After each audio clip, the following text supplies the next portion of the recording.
capitalism that it must expand. A no-growth capitalism, as some of our more naive ecologists have argued for, is a contradiction in terms. The reason you invest is to accumulate.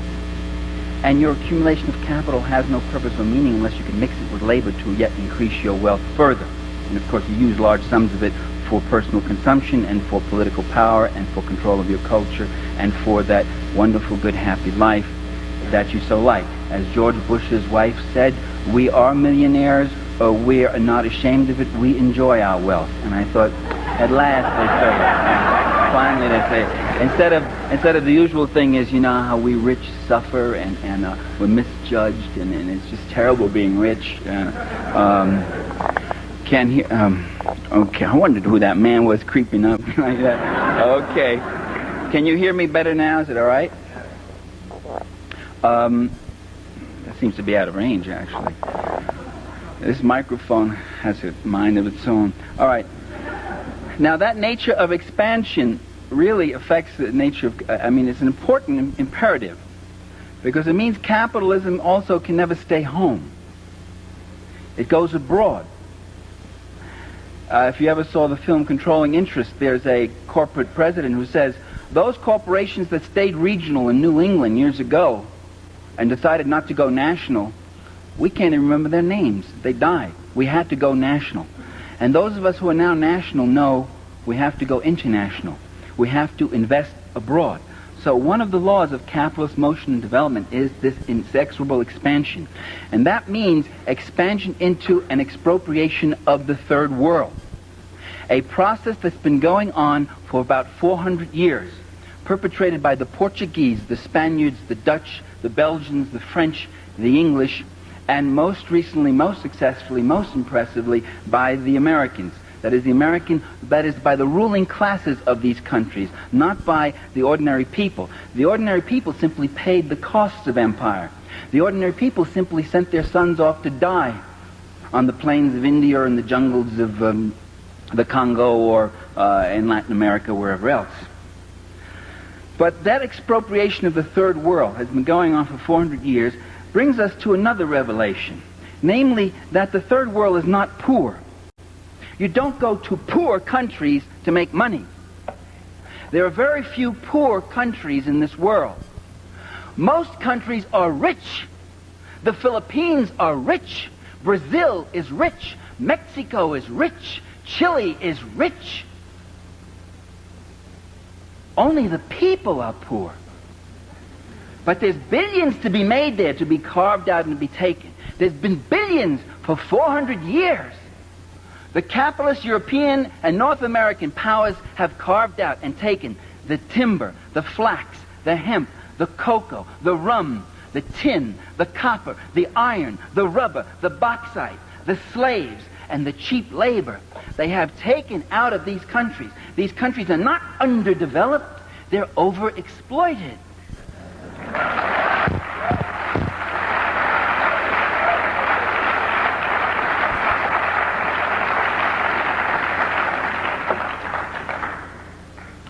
One of the countries that had a great deal of Western capital in it was Tsarist Russia. Mostly English, French, some German, some American, including one Herbert Hoover, who with Leslie Urquhart, famous British millionaire, owned the Russo-Asiatic Corporation, which, if the Russian Revolution hadn't happened, Herbert Hoover would have been one of the richest men in the world. And years later, when he was President of the United States, in 1931, when 1/3 of this country was unemployed, when people didn't have enough to eat, when people were driven to the edge of desperation, President Herbert Hoover said to the San Francisco Examiner, he said, "My greatest ambition in life is to see the overthrow of Bolshevism in Russia." There came, with the Russian Revolution, a break in the fabric of international capitalist history. There now was a country where the unwashed, where the workers of Petrograd and Moscow were actually taking over, where they were actually taking over the land, the labor, the technology, and the resources of their country, where communists were coming in to power. And there's a remarkable correspondent between Secretary of State Lansing and President Woodrow Wilson, in which Lansing says, the Bolsheviks are wanting in political virtue. They would preach to the ordinary man that he might elevate himself through political means rather than by dint of hard work. This would be a most unfortunate example to the common man in our country and other countries. They understood what was the threat. The Americans themselves, the American ruling class, had very little didn't have all that much. I told you about Hoover and a few other speculators, other people like that. But they joined in with 14 other nations to invade the Soviet Union, to overthrow the socialist government that had just been put in after the Tsar was overthrown. That process of invading a revolutionary country is still happening before our eyes. If you want to understand those years after the Russian Revolution, just look at what's going on in Nicaragua. Invasion, either by directly with troops from your own country, or by using surrogate troops, and they use the white armies and the white generals, the white guard armies. Embargoes, isolation, withholding food supplies, sabotage, encirclement, refusing diplomatic recognition. These are the methods that are used, and these are the methods, time-honored methods, that are being used right now by Reagan against another revolutionary government, which is Nicaragua.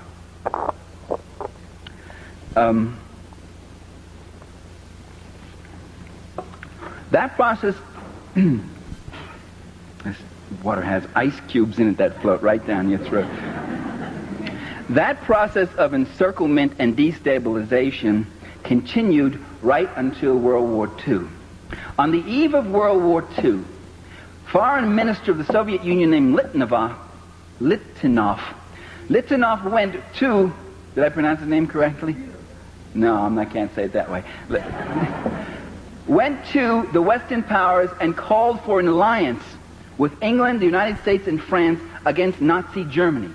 And that if the Germans attacked Czechoslovakia, they would all join in, or attack Poland, or attack anybody, that all the powers would join in to fight Hitler and contain him.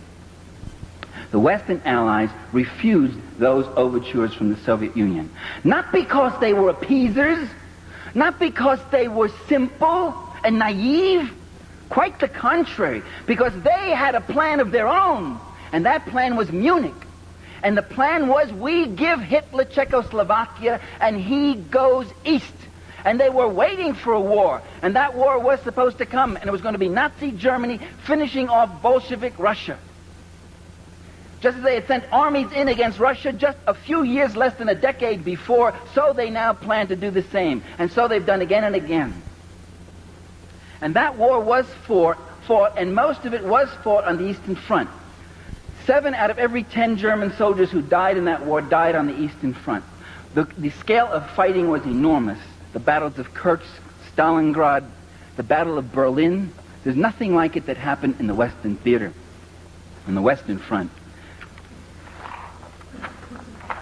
In the Battle of Berlin, you saw 2 million German soldiers against 3.5 million attacking Soviet soldiers. The losses were stupendous. But at the end of that war, the Soviet Union emerged as a major power. Very weakened, very much weakened, having lost most of its industries west of the Urals, having lost 20 million people. Most of its transportation, by the way, at that time was still by horse or oxen in most areas for most of its population. But it still had the Red Army. And yet it was not an army that had any intention of marching through Europe. Although that was a NATO myth that was cultivated at the time. And there's an interesting set of documents that just came out in the American Historical Review which point out now that the West and the State Department never really believed that the Soviets were going to invade Western Europe. That was a myth which they consciously propagated. They knew that after an exhausting war, the last thing the Russian people would ever go for, or the Russian leaders themselves would ever go for, was another war. There was no sense, they had no interest in such a war. The war they fought against Germany was defensive, and they wanted to rebuild their country. That was a myth that was consciously propagated, that if we don't stop them, if we don't build NATO, if we don't double, triple, quadruple our defense forces, the Ruskies will be marching under the Arc de Triomphe. The point of all of what I've said so far is just to point out to you that the Cold War did not begin in 1947, but it began in 1917. That the Cold War has been going on even before the Russian Revolution, in the sense that the U.S. has been consciously, and other Western countries have been consciously suppressing any kind of revolutionary forces. When Ronald Reagan says that we've got to stop the Sandinistas and overthrow them because they are an extension of Soviet power, we might ask ourselves, we've been in Nicaragua 11 times, and at least 5 of those times there was no Soviet Union. We've invaded Costa Rica, we've invaded Haiti, we've invaded Mexico, and there wasn't the Soviet Union. We invaded these countries long before there was a Soviet Union. It's not that they're surrogates of the USSR, but that they are developing revolutionary movements which will bring a competing social order, one that will use the land, the labor, the resources, technology, and capital in a different way, for social need, communally, for non-profit, public sector development, rather than for private capital accumulation. This would mean the death of capitalism, of that class with its power and privileges, with life as they love it, and hold it, and will fight tooth and nail to defend it. As Mrs. Bush said, we enjoy our wealth. The U.S. empire at the end of World War II replaced Britain. The Brits were eased out of Iran. British oil companies were replaced by American oil companies. British sugar companies in Honduras were eased out by American sugar companies. And America also picked up the tab. America built a basis, an American empire, over 2,000 bases around the world, including about 300 major ones. American fleets are on every ocean. American planes fly the skies over every continent, almost. And so we see enormous investment in the Third World, and with that enormous investment since World War II, an enormous growth in poverty. Now that's unusual, and that really goes against the accepted ideology, which is that attract investments in here because that'll bring prosperity and jobs, all that sort of thing.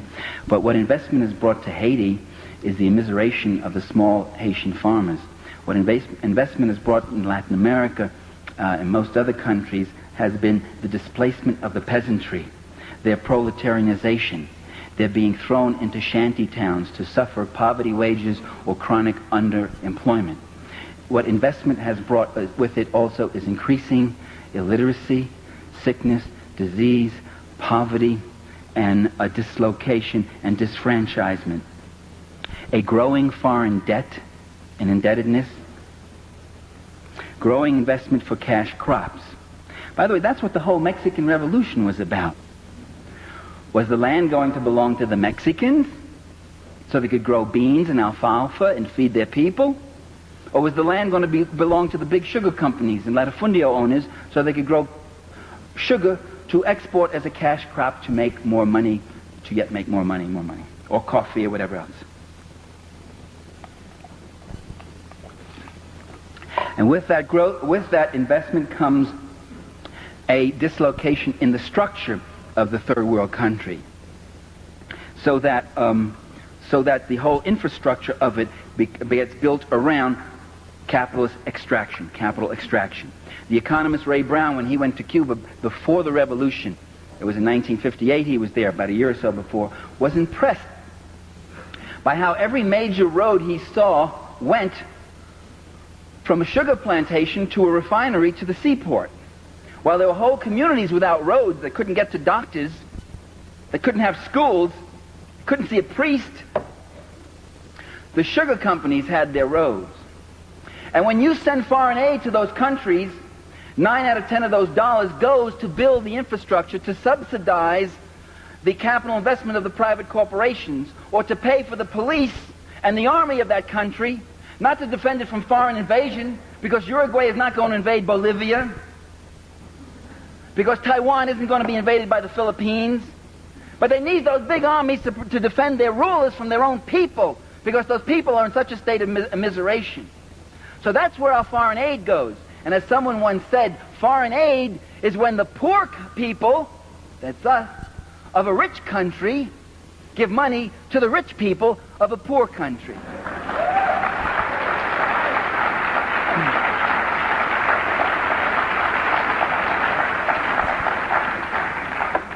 when Kenneth Boulding gets up and he says, an economist, and you can see when you get brilliant people like Kenneth Boulding speaking so naively, you can see the troubles you get into, the swamps you go into, the baby talk, silliness you get into when you think without Marx, when you think without class analysis. And Kenneth Boulding says, one of America's leading economists, he says, empire is irrational because it costs more than what we get out of it. The British, it cost them more in India than what they got out of it. The American investment in the Philippines is only about $3.5 billion, but we had to give them about $6 billion in aid. It costs us more than what we get out of it. And that's when you think without a class analysis, because as we know, as you're going to know before the evening's over, that it's very profitable. Because the people who have the $3 billion investment aren't the same ones as the people who pay the $6 billion. As Thorsten Veblen said back in 1909, and Boulding should have read him even if he is a Marxist, as Veblen said, the wealth that's extracted from imperialism goes into the coffers of the select few, whereas the costs of empire are paid out of the common treasure of the people. And so it was with the British Empire in India. It was the Brits, the ordinary working people, who paid for the cost of empire. It was the Bank of England and the East India Trading Company that got the cream. And so with the Philippines, right? Of course, with a good skim to your collaborator, your comprador there, what he got just in shoes.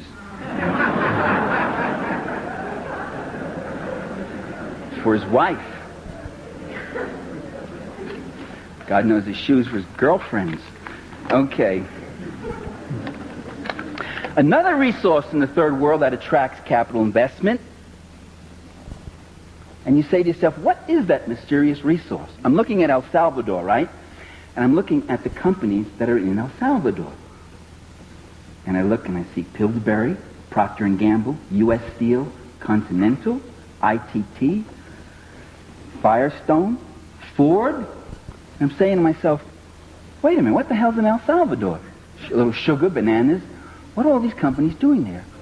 What they're doing is they're manufacturing everything from energy rods to baking powder, from auto tires to computers. They're in El Salvador because of a very precious resource in El Salvador, which is the cheap labor, which is paying people 50 cents an hour. Instead of having to pay auto workers $15 an hour up here. You go down there and you pay them 15 cents or 50 cents an hour. That becomes a very attractive thing. And you go to South Korea. New York Times had a story about the South Korean farm girls who work in the textile companies that used to be in New England until they moved south. And then when the Southern workers unionized, they moved to South Korea, where there's a nice fascist little country where if the workers try to unionize, they get beaten up and thrown in jail or they get shot dead. And the Korean farm girls in those textile compounds are working for 18 cents an hour. 18 cents an hour for 12 hours a day, 7 days a week. No time off. And if you want a day off, you work a double shift if you want to go see your family again on the farm. And they live in compounds. That's the Industrial Revolution. That's 1870s. But that's big profit. And that's what they call capital investment, development, friendly nation, staunch ally, good relations, stabilization, stability.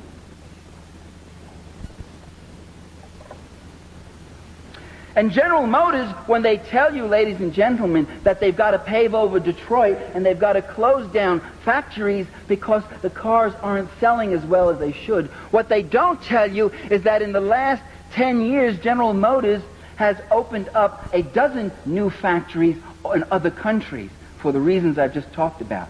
So here's another resource. This, in fact, is the key resource, the resource which is the source of wealth, along with natural resources, which is labor. Because one thing about labor, it's one of the commodities of production. It's the one commodity that does not use up its own value entirely in that process of production. It creates wealth. Now there's another development, though, that's come with all of this.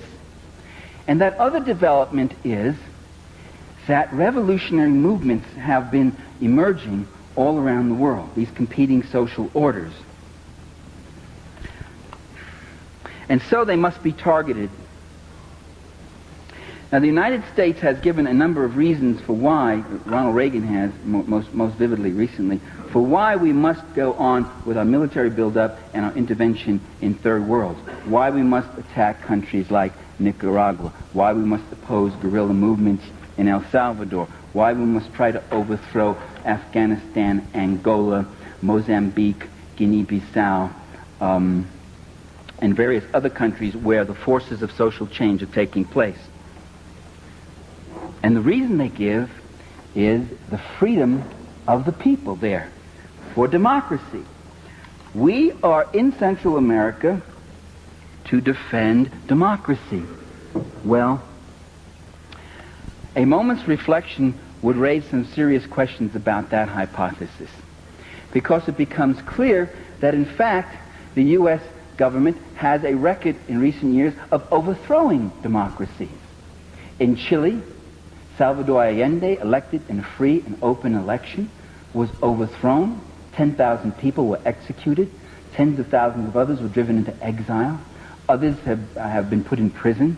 And you have one of the worst fascist dictatorships, all with the support of the United States, which after Allende's election cut off all aid except to the Chilean military. In Guatemala in 1954, the Arbenz government was instituted, and Arbenz legalized all student organizations. Students were very powerful. The first democratically elected president of Guatemala. Arbenz legalized trade unions, opposition newspapers, and then he started doing some very dangerous things. He began to nationalize the unused land of United Fruit Company. And that's when U.S. corporations and the CIA went in and overthrew Arbenz. And that's a matter of public record, by the way. The CIA, the Eisenhower administration, admits that. Eisenhower proudly boasted of how the CIA overthrew Arbenz, because he was a serious leftist influence. And so with Mossadegh in Iran, so with Goulad in Brazil, so with Bosch in the Dominican Republic, so with a variety of other democratic leaders, at least 6 or 7 in Latin America, who were overthrown and generals brought in with the aid and assistance of the U.S. government. So it can't be that we're there to foster democracy. We seem to also make war against democracies. And in addition, we support some of the worst dictators.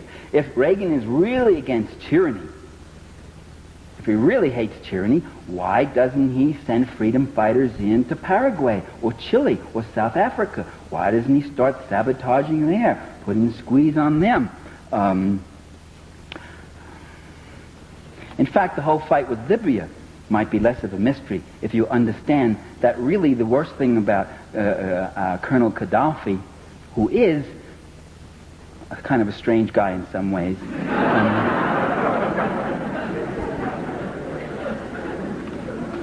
but not as strange as the media has made him out.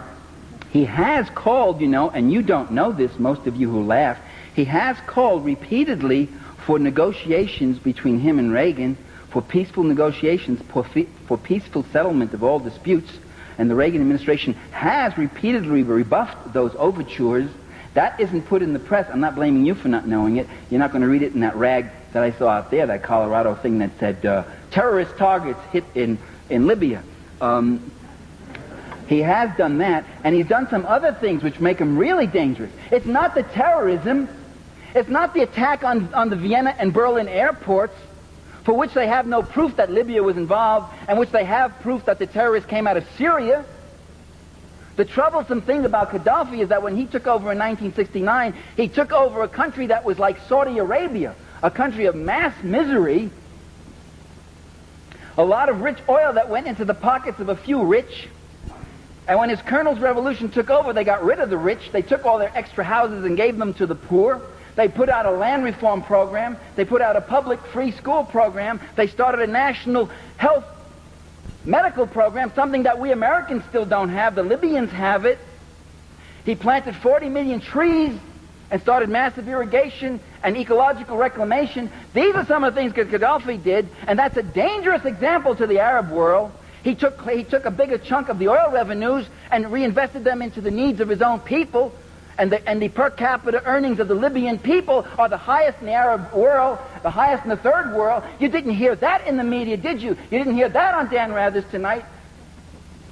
That's what's dangerous about Gaddafi.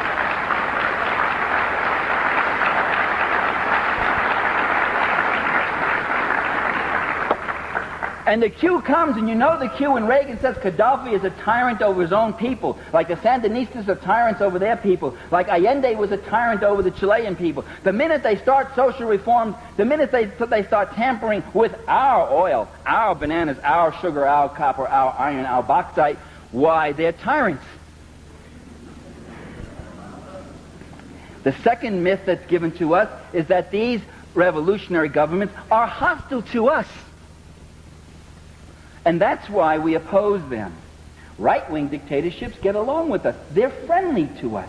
Why is that, though? What is it about right-wing dictatorships that make them so friendly? What are they being so friendly about? What is the community of interest that they have? I'd already explained it, I believe. It's a common class interest. And the left-wing guys come in, but they're hostile to us. Well, that doesn't really seem to be true, though. The first thing these left-wing governments do when they come into power is ask for friendly diplomatic and economic relations with the U.S. Certainly that's what the Sandinistas did. They honored the debt that swindler Somoza ran up, and they asked for closer economic relations. That's what the Cubans want. Every socialist country, from a huge power like the Soviet Union to a small power like Vietnam or Cuba, to a mini micro power like Grenada under the New Jewel movement, every single one of them asked for more trade, normal political, economic, and diplomatic relations with the United States. Not necessarily out of love, but because they saw it in their self-interest, because their interest was to develop their own economies and to have peace and security on their borders, to invest less in military defense. There was even an article on that in the New York Times in which Fidel Castro makes that point. We want to spend less on our military defense. It doesn't make sense to the Cubans. Why must they go 16,000 miles away to Japan to buy school buses? That's where the Cubans get them. They go 16,000 miles away when they could buy them right from Florida, 90 miles away. Why must they get their medical supplies from China and Czechoslovakia when they could get them from the U.S.? Cuba has the largest import tonnage costs of any country in the world because of the U.S. blockade, a boycott. So it's very much in their interest to cultivate friendlier relations. There's a substantive thing there, much firmer than love. No one's claiming they love us. And love, after all, you know, is a volatile emotion. It comes and goes. Much firmer than love is self-interest, and therefore the basis for some kind of normal relations with those countries. No, my friends, it's really the Reagan administration that runs with terror whenever there's the first sign of friendliness from a socialist or revolutionary country. Reagan, as Tom Wick has said, in regards to the Soviet Union, for instance, in armaments, Reagan will not take yes for an answer.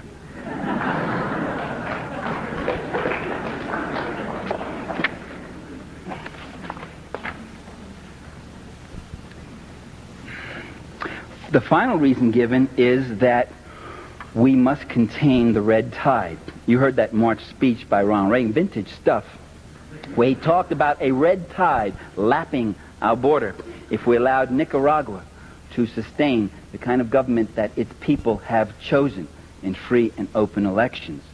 If we allow that, our own security is at risk. And you can see that superpower 60,000-man army of the Sandinistas cutting a swath up through Guatemala, Mexico, Texas, right up here into the heartland, right into Boulder, Colorado, dancing with your daughter and your sister. Do we want that?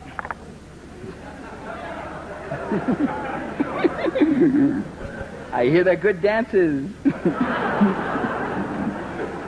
The image of that tiny nation of 3 million being a threat to us, you know, it reminds me of the Vietnam War. We used to hear that same stuff. We say, if we don't fight them, In the jungles of Vietnam, we'll have to be fighting them on the shores of California. And Walter Lippmann said the image of the Vietnamese getting into their little PT boats and coming across the Pacific and taking California is an insult to the U.S. Navy.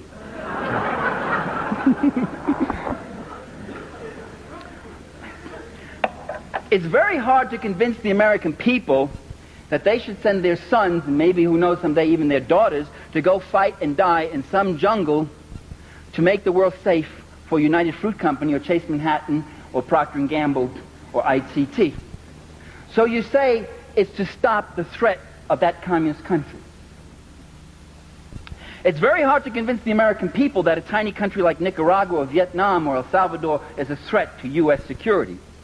So you say it's not Nicaragua. They are the puppets of the Cubans, who are the puppets of bum bum bum bum. The big red bear in the Kremlin.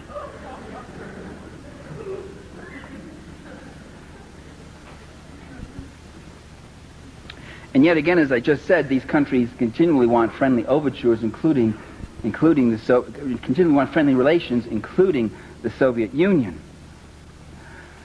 What we hear also is that there's another pernicious element, and the thing we have to stop in these countries is a thing called communism, and that there are communists in these countries.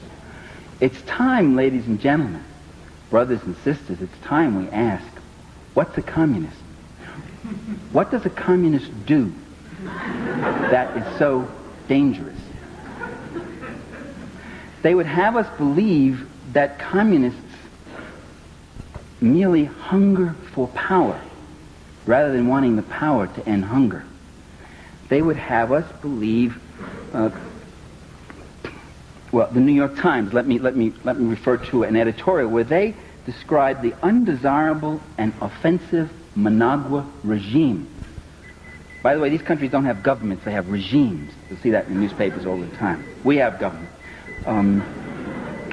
And I said to myself, what is undesirable and offensive about Managua? Is it the land reform program, where they took all that massive land owned by those few rich compradors and gave it out to the people who were starved for land? Is it the farm co-ops that they're setting up? Is it the community industries and the public work programs to create jobs for people who have been chronically unemployed? Is it the food program, a ration of beans and rice for every kid in Nicaragua so that nobody, no matter how poor that country is, they're all getting fed? Is it having the lowest infant mortality rate in Central America despite earthquake and civil war and foreign invasion and attack and embargo? Lower even than Costa Rica, which is supposed to be the big show place? What's so offensive about Managua? It is those things in some degree. It is creating a competing social order.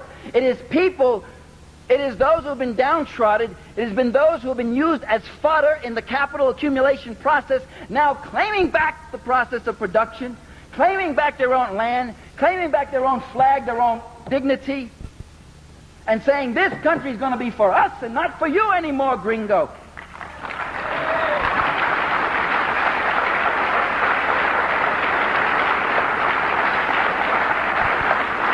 And that's the communist program, and that's what communists are. I had somebody up in Vermont say, she got up, and she was one of those trust funders who works on peace a lot, and she said, oh, sorry there. She said, people are saying that the Salvadoran guerrillas are communists, but they're not communists. They're just ordinary peasants. So why are we fighting them? The implication being that if they were communists, it would be okay to go in and pulverize them. And I pointed out that, well, look, at least in the FLM and the Front, there's at least two of those five groups, at least two, I'm not sure about all of it, but at least two of them that would not deny the label communist. They would say, yo soy comunista, they'd say it. And they would say it proudly. And what does it mean to be a communist? It means to fight and devote yourself to the people. If communists, if we leftists, if we Marxists, if we revolutionaries, if we progressives, if we all we want is to hunger for power, then why do we side with the powerless? Then why don't we toady up to power? Why don't we take the road of the Henry Kissingers and the Daniel Patrick Moynahans and the Ziggy Brzezinskis and the Eugene Rostows and the McGeorge Bundys, who toady up and mouthed for power. When Henry Kissinger was made National Security Advisor for Richard Nixon, Nelson Rockefeller gave him $50,000 as a going-away present. As Nelson Rockefeller testified himself before the Senate committee when he was being appointed Vice President of the United States. And they asked, and the senators, well, they really went at Rockefeller really hard. They said, why'd you do that, Mr. Rockefeller? And Rockefeller said, well, giving's always been a tradition in our family. Giving. They cast their bread upon the waters and more came back, didn't it? He was saying to Henry Kissinger, Henry, I brought you out of Harvard. I brought you out of that Center for, or whatever that was, Strategic Studies, because I liked the books you were writing and you were writing them for me. Henry, you remember you're going to go work for Tricky Dick, but you remember who you belong to. And that's what hungering for power is. It's climbing, like the political climbers and careers have done in every country in the world. And we on the left don't do that. We stand out in the rain. We stand out on the picket lines. We put our jobs on the line. We risk our careers. In many cases, we even risk our physical safety and our lives in all sorts of countries. If it's power we want, why do we take such a circuitous route? If it's power Senator Garland wants, why is he standing back there? And 70 years standing like a legion.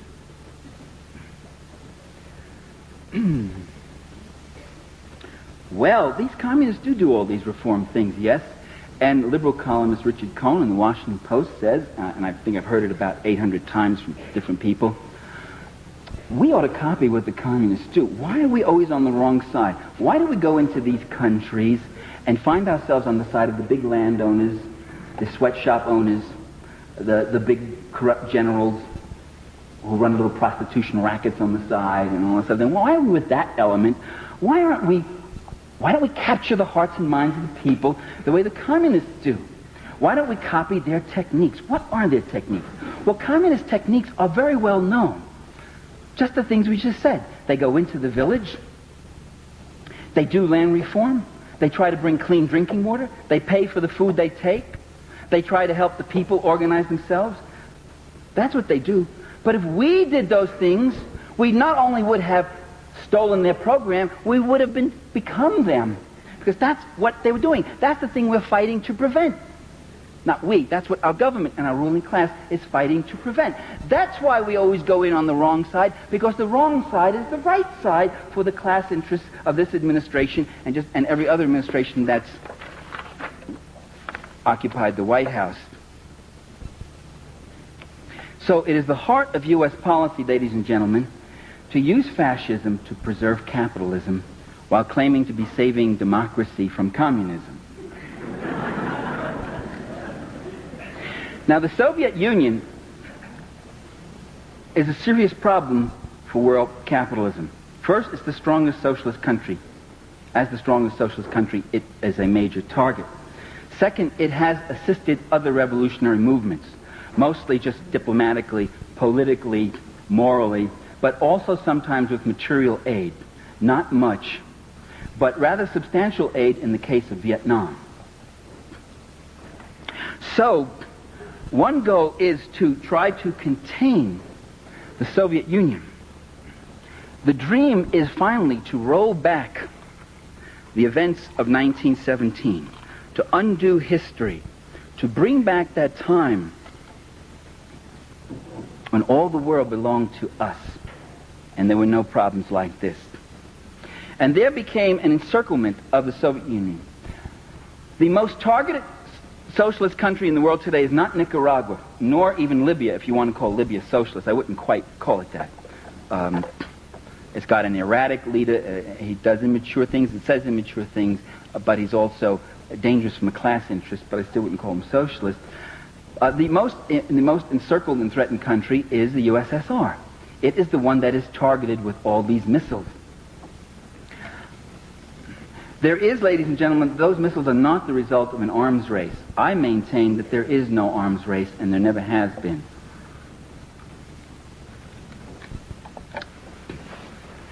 A race, as you know, the model of a race is the two proponents moving, each more furiously ahead of the other, trying to put as much space to get to some goal. That model doesn't explain arms escalation.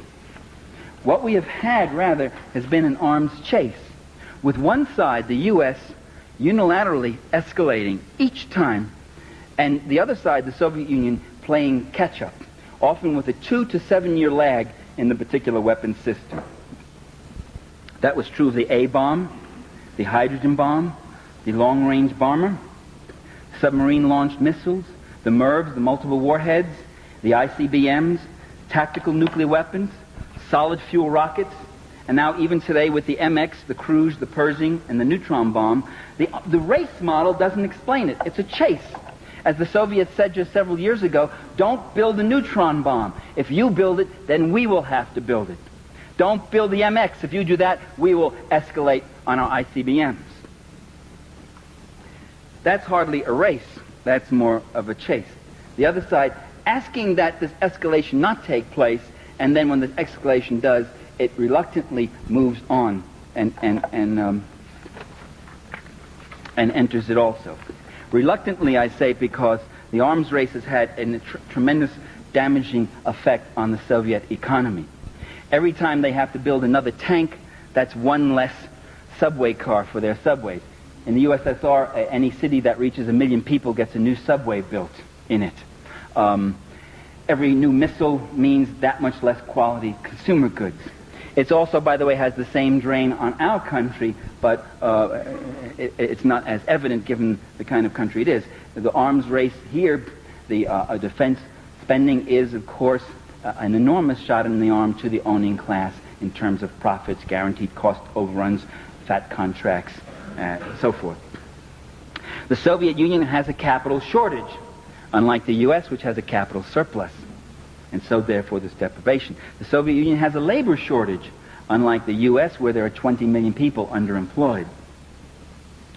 It has a smaller industrial base, so to match us, that's a greater drain on it. It has scientists who would prefer working in the civilian sector because their work in the military sector remains anonymous. Managers who would have management jobs in the civilian sector. In short, it has a number of rational reasons why it would like to diminish the arms race. As Gorbachev has said again and again, we have a lot of building in our own country. We have never had a normal year in our history. We have had foreign invasion, revolution, invasion again, forced collectivization, etc., armaments race, and we would like to have some normal years. Again, not necessarily love, but something much stronger, which is self-interest.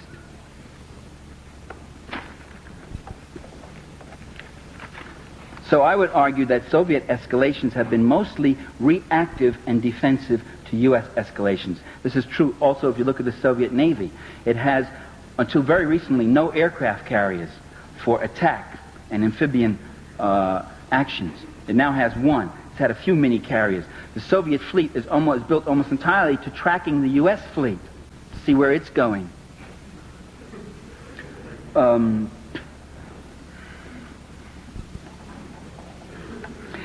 Soviet interest in disarmament is reflected in the proposals that they have made.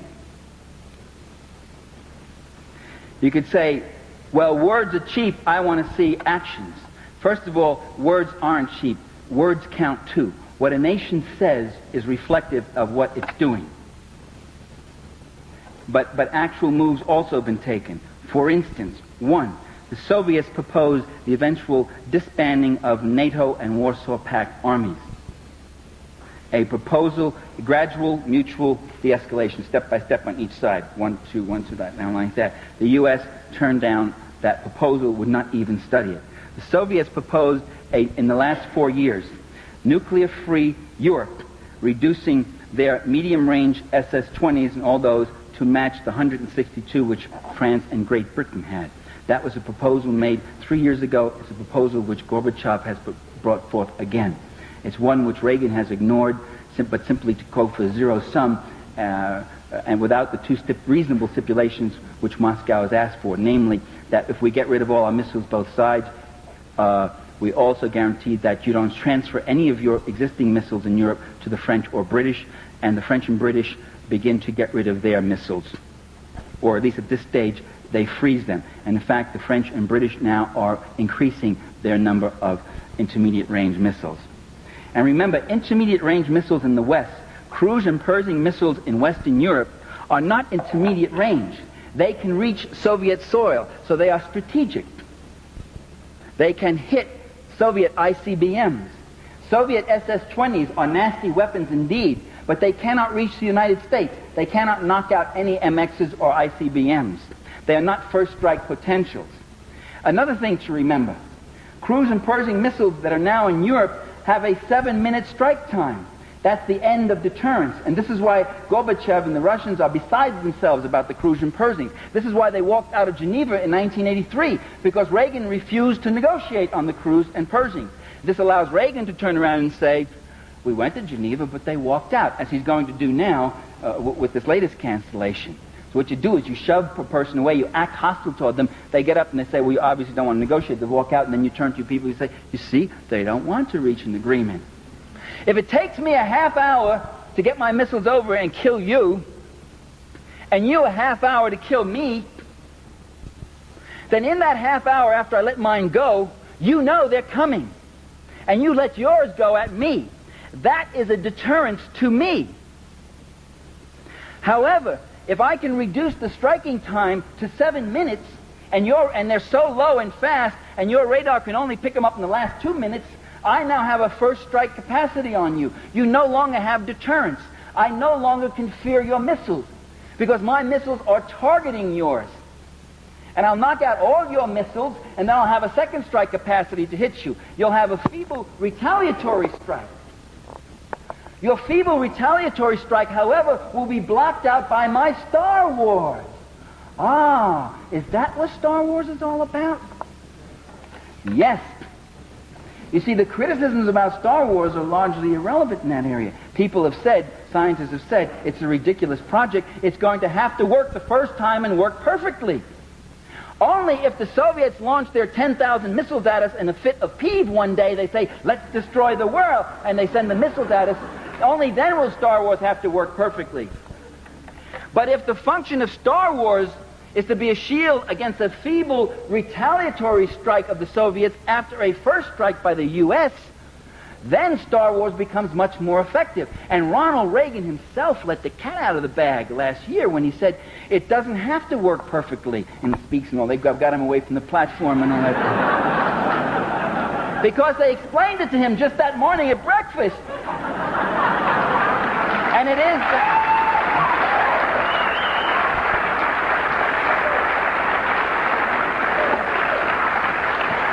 that if I can only block out 90% of 10,000 missiles, I'll be destroyed by 1,000 missiles.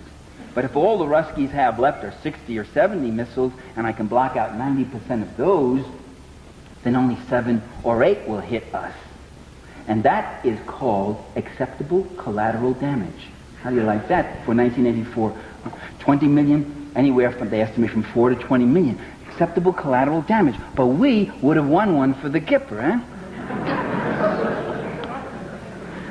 There are nuts in the Pentagon who think like this, ladies and gentlemen. They get big fat military pensions too, and they get big fat salaries, and they got big boards all lit up. They think like that all the time. But short of starting a nuclear war, the grand design is to have a first strike capacity that so puts the Soviets under the gun again that we'll be back to 1947, when we could brandish that weapon around, and they would have to retreat. They would have to concede. They would have to pull back in fear. We'd be back to 1962, the Cuban Missile Crisis, when Kennedy sat there and thought of a strike against the Soviet Union. And they realized that Khrushchev really had only 1, possibly 2 ICBMs that could reach the U.S., and it would only reach the northeast corner of the U.S. But they estimated that this might cause 1 million, 2 million casualties, and that would be politically unacceptable. And so they discarded any idea of a nuclear strike against the Soviets. That one missile may have saved our lives. So it's not true that the missiles just build up blindly on both sides. They're caught in this irrational race. That it's just something in man's nature for war. I loved those songs, but there was something about the politics in one of them that didn't ring right with me.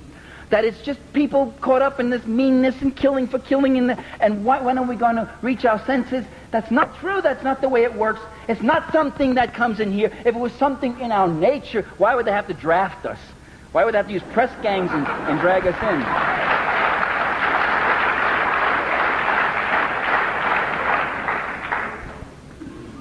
The Nazi leader, Hermann Göring, said, no poor Slav wants a war, not even a German. Not even a German. What does he want to sit in a stinking trench with the smell of blood, listening to the screams of his buddies lying there, quivering with cold and terror? Where does he want to be? He wants to be in his home. He wants to be on his farm. He wants to be with his family. No poor Slav wants a war. You got to drag him out and dress him up and beat the drums and wave the flag.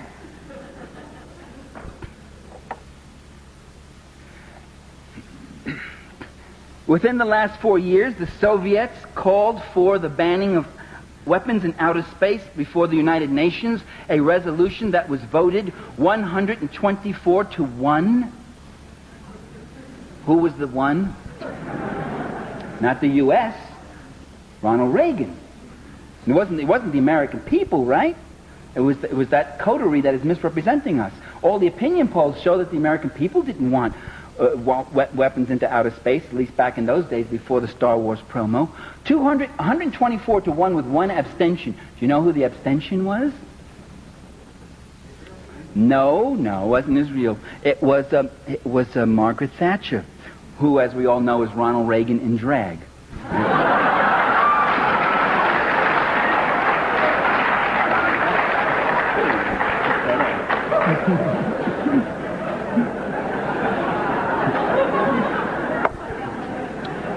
The Soviets have signed a no first use pledge, a pledge that we will not be the first to ever use nuclear weapons, and the only reason they signed that is because they cannot imagine any time when it would be in their interest ever to be the first to use nuclear weapons. They haven't ruled out the possible use of them, and they keep building too.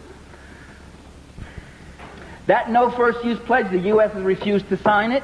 Well, so what? That means less hypocrisy, because when push comes to shove and the missiles are going to fly, they're going to fly, right? No. What nations say is an indication of their interests and their strategies to some degree. Sometimes there's lies and deception. The U.S. cannot sign a no first use pledge because no first use, because they have threatened, every administration has threatened the use of nuclear weapons. It's part of U.S. foreign policy. That's what Star Wars, that's what First Strike, that's what Cruise and Pershings are. Is to gain dominance again over the socialist countries, over the third world, by having nuclear superiority. The U.S. threatened first use and thought of using nuclear weapons at Quezon during the Korean War. Eisenhower did. Nixon thought of using nuclear weapons at... what was that battle during the Tet Offensive? But was that Quezon? I'm getting my wars mixed up. In Quezon in Vietnam, and I forget what the other battle, the Reservoir Battle in Korea, was Eisenhower. The Eisenhower administration not only deliberated using them, but actually decided to at Dien Bien Phu, and said yes, and offered nuclear weapons to the French. It said, "Do you want to use some of these tactical nuclear weapons at Dien Bien Phu?" And the French refused. They took the defeat instead. So they were quite ready to use them then. And any number of occasions, by the way, the use of nuclear weapons, the Kennedy administration and the Cuban Missile Crisis seriously considered the use of nuclear weapons against the Soviet Union, as I mentioned before. So it is a part of policy. It is one of the weapons that are to be used to maintain imperial hegemony, to keep history from happening, to keep people under the gun. So if they signed a no first pledge, they could no longer threaten using the weapons. It would show them to be hypocrites and liars. They signed the pledge, and here they are threatening to use the weapon. And if they signed the pledge and threatened to use the weapon, this would undercut the credibility of the use of the weapon. Or if they signed the No First Pledge, this would undercut the credibility of the threat of nuclear weapons. And the value of those weapons is the threat. And by the way, it may not be that the U.S. is ready to destroy the USSR. Their ultimate plan is really to get such a superiority with Star Wars, cruise, Pershing, and all that, forward attack, planes and submarines and everything else, that they will just be able to dictate terms, as I was saying. And first use pledge would certainly not fit into that scheme of things at all. Therefore, the policies are not really totally symmetrical between Moscow and Washington. The Soviet Union, this is one of the best kept secrets in the United States.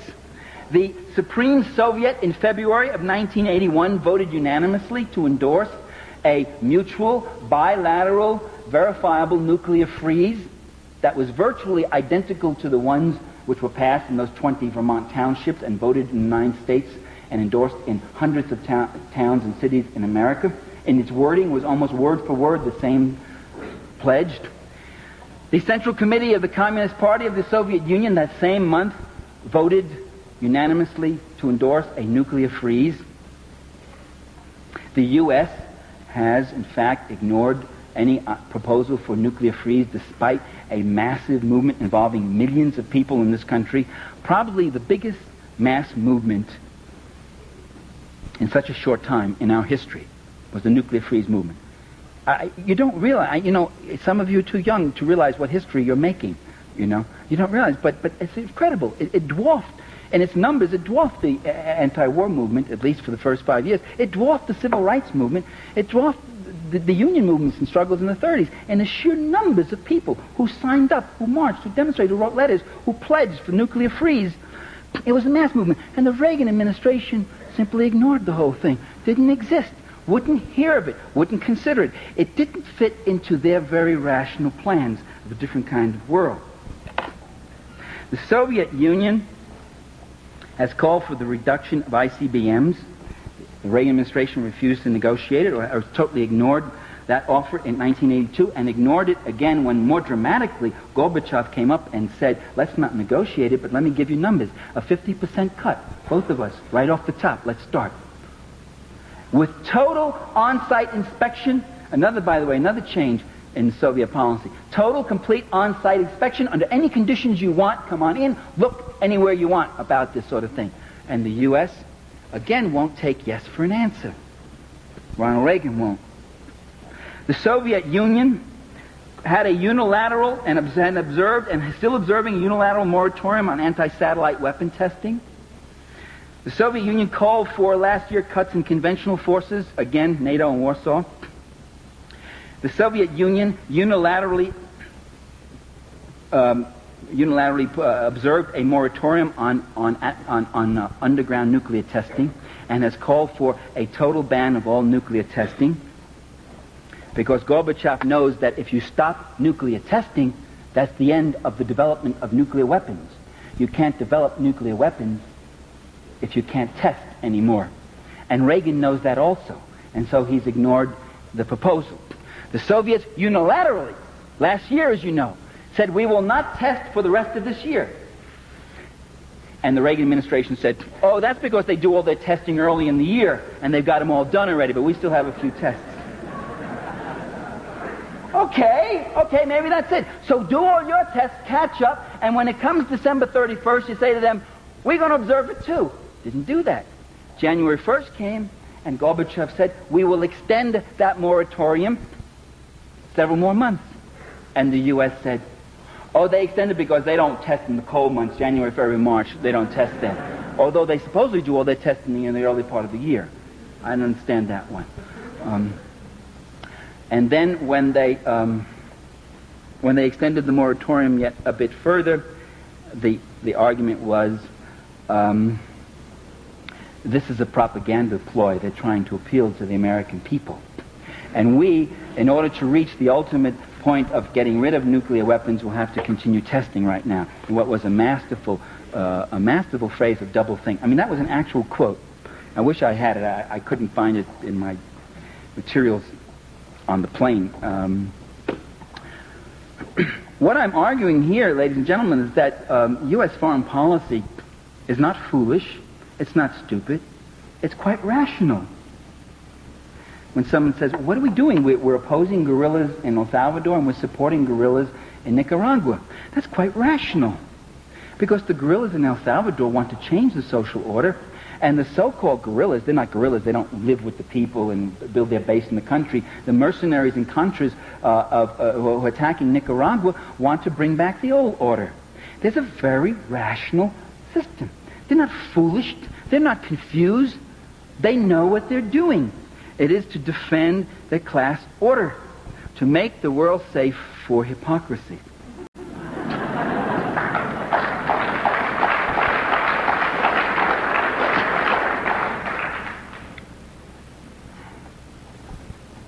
Star Wars, besides being that defense, that first strike shield, people say it's too expensive. What are you talking about? It's too expensive. That's one of its attractions. It's going to cost $1 trillion. It'll cost more than the entire New Deal WPA program and the Manhattan Project, which gave us the atomic bomb, and the Eisenhower Highway Project. Put all of them together, and the building of the railroads, put all of them together, they won't cost as much as Star Wars. $1 trillion is for the first stage, they think, the first stage. That's what the boys like who have the defense contracts. That's what they love. They see dollar bills.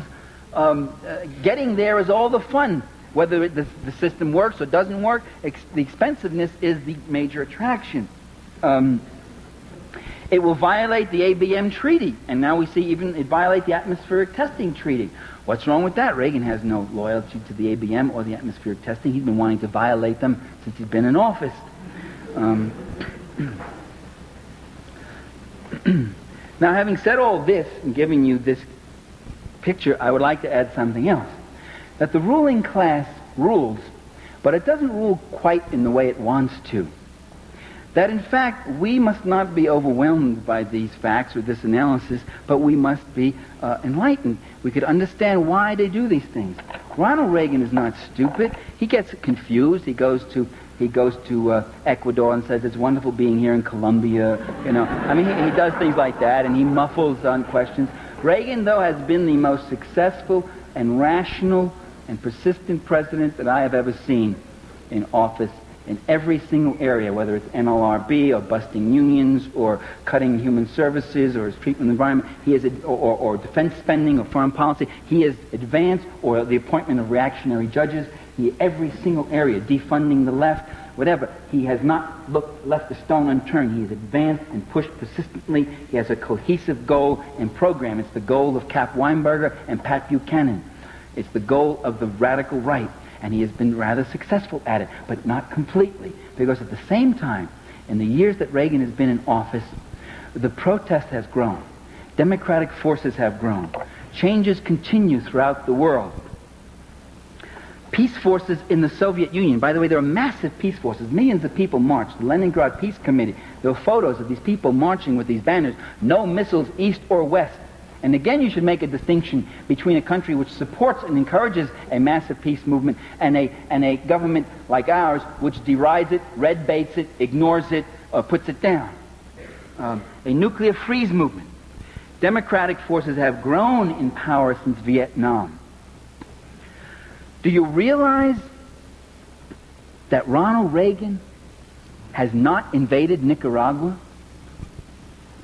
I mean, do you realize, as I said before, that the United States has invaded Nicaragua 11 times and has actually occupied Nicaragua 3 times, including for periods of as much as 10 or 13 years, and the Marines went in there and burnt huts and killed people and raped and murdered and dismembered people? Coleman McCarthy just had a column in the Washington Post of a 78-year-old guy who said, I was in there when we were fighting Sandino back in 1928, and when I got out as a young kid, I had nightmares for years after. I shot innocent people. We saw guys getting their genitals cut off and tortured. The Marines did that. Do you realize that?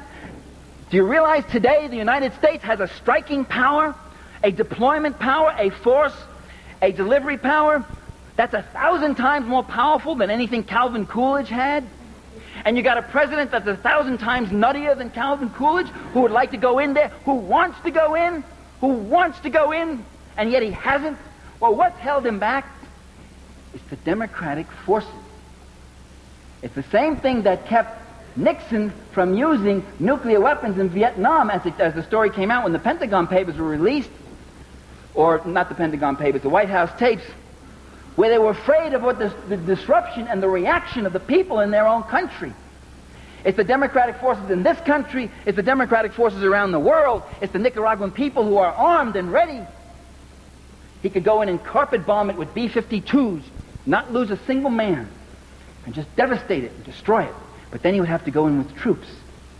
Like that line in Antigone, you would make of it a graveyard and call it peace. But those troops would still find survivors, and they would have to fight them. And there would be unacceptable losses. And Americans would die in Nicaragua. And the war might escalate. And all over Latin America, people might rise up. Why do you think those Latin American leaders, those corrupt, rich, comprador, collaborationist leaders, say to Ronald Reagan, we don't want you in Nicaragua, we oppose that policy, we support the Contrador program? Are they suddenly going left on us? No, they're worried about the reaction of their own people. The losses in Nicaragua would be unacceptable. But unacceptable to whom? Not to Ronald Reagan. He wouldn't mind losing 2,000, 3,000, 4,000 American boys if he can take Nicaragua. That's no loss to him. He's got plenty of fodder. He's got it right in this room. He'll have you down there. He had 261 Marines blown away in Lebanon in one day, and he wanted to go back in with more and fight more. Those were acceptable losses to him. That was no skin off his nose. It's his class interests he's worrying about. He kept talking about the emergence of a Lebanese left and Lebanese socialism, and we must stop it. It was unacceptable losses politically. That means that there are political forces that can fight back, that it's too costly to him, not morally. So, we may be stronger than we think. And we must never believe what they try to make us believe about ourselves, that we're weak, that we don't have it, you see. Let me just close with one last little story, okay? Because I've been going too long. I've lived in Washington. I was living in Washington for about 6 years, and I was asked by some Filipino exiles in 1981, I think it was, or 82, to go speak at Lafayette Park. At the White House is right across the street from Lafayette Park. I always tell friends, I speak at the White House a lot. And I have a big megaphone, and I speak at the White House. I said, you speak at the White House? Yes, I speak at the White House. With these microphones. And so there I was, speaking, And these Filipinos were so appreciative, it was so moving to me. Oh, Michael Parenti, would you speak? And so I give this speech and I talk about the Philippines. What I said to you, the Philippines are not a poor country. Only the people are poor. It's rich and they should deserve their own heritage, blah, blah, blah. And I said this whole thing and all.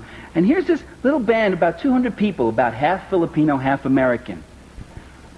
And and I look at this, and then I look across at the White House. You know what I see? I see about 600 police. Their helmets, their guns, rockets, fists, everything, cars, whoop, whoop, all this stuff, all over there. And I see limousines, a fleet of limousines comes up. It's Marcos, President Marcos, coming up to the White House porch. You can't see the actual porch, it's blocked off, but you can see the limousines go up there to get hugged and kissed by Ronnie Reagan, because he's a great defender of democracy, this Marcos. And I see this, and I see all this display of power. And I see these Filipino heavies, the securities, they come around, they're looking at the Filipinos, like checking them out. They recognize anybody on.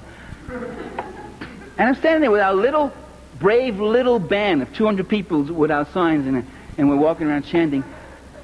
And I do what a lot of people do in this situation. I start to bleed inside.